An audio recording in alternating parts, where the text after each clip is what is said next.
ജിസയിലും അനുമോളും തമ്മിലുള്ള പ്രശ്നത്തിൽ ആര്യൻ ഒരു അവിഭാജ്യ ഘടകമാണ്. ജിസയിലുമായിട്ട് നല്ലൊരു റാപ്പോ വെച്ച് പുലർത്തുന്ന ഒരാളാണ് ആര്യൻ. ആ വീട്ടിൽ ജിസയിൽ ഏറ്റവും അധികം ട്രസ്റ്റ് ചെയ്യുന്ന 2-3 വ്യക്തികളിൽ തീർച്ചയായിട്ടും ആര്യൻ ഉണ്ടാവും.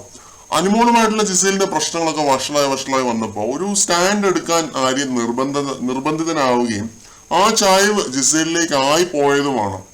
പിന്നെ ജിസയിലിനും ആര്യനും രണ്ടുപേർക്കും അങ്ങോട്ടും ഇങ്ങോട്ടും ഇത്തിരി ഒരു പൊസസീവ്നെസ് ഉണ്ട്. ജിസയിലിന് പ്രധാനമായിട്ടും ആര്യന്റെ മേൽ ഇത്തിരി പൊസസീവ്നെസ് ഉള്ളതായിട്ട് ഫീൽ ചെയ്തിട്ടുണ്ട്. അത് തെറ്റായ രീതിയിലല്ല ഞാൻ പറയുന്നത്. ഒരു ഫ്രണ്ട് എന്ന നിലയിൽ ഒരു പൊസസീവ്നെസ് ജിസയിലിനുണ്ട്.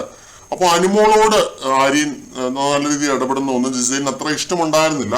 അതേപോലെ തന്നെ തിരിച്ചും അനുമോൾക്കും ആ ഒരു ഫ്രണ്ട് എന്നുള്ള നിലയിലുള്ള ഒരു പൊസസീവ്നെസ് ഉണ്ട്.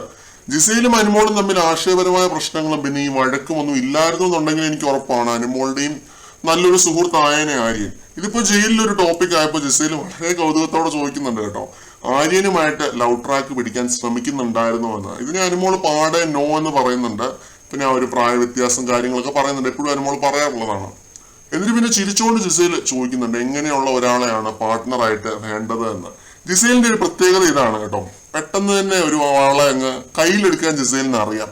ജിസയിലിന്റെ ആ ഒരു മുറി മലയാളവും എല്ലാം കൂടെ വെച്ചിട്ട് ജിസയിലിന് ഒരാളെ പെട്ടെന്ന് കയ്യിലേക്ക് എടുക്കാൻ അറിയാം. ഒട്ടും വെറുപ്പിക്കലായിട്ടുള്ള ഒരു വ്യക്തിയായിട്ട് എനിക്ക് ഫീൽ ചെയ്തിട്ടില്ല.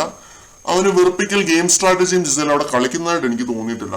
അനുമോളൊപ്പം പറയുന്നു മാൻലി ആയിട്ടുള്ള ഒരാളെയാണ് എനിക്ക് വേണ്ടത് എന്ന്. ഈ രീതിയിൽ ഫ്രണ്ട്ലി ആയിട്ടുള്ള ഒരു കോൺവെർസേഷൻ ഇവർ തമ്മിൽ ജയിലിൽ വെച്ച് നടക്കുന്നുണ്ട്. എന്നിട്ട് ജിസയിൽ ചോദിക്കുന്നത് വിശക്കുന്നുണ്ടോ എന്നൊക്കെ ചോദിക്കുന്നുണ്ട്.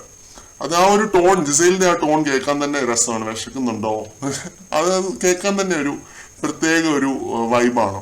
അപ്പൊ അനുമോളും ജിസയിലും കൂടി ഇങ്ങനെ ഇരുന്ന് ഈ രീതിയിൽ ഒരു ഫ്രണ്ട്ലി കോൺവെർസേഷൻ ഉണ്ട്. ഈ ഫ്രണ്ട്ലി കോൺവെർസേഷൻ വഴക്കാവുമോ എന്താവും എന്നറിയില്ല. കൂടുതൽ അപ്ഡേറ്റ്സുമായിട്ട് നമുക്ക് വീണ്ടും കാണാം.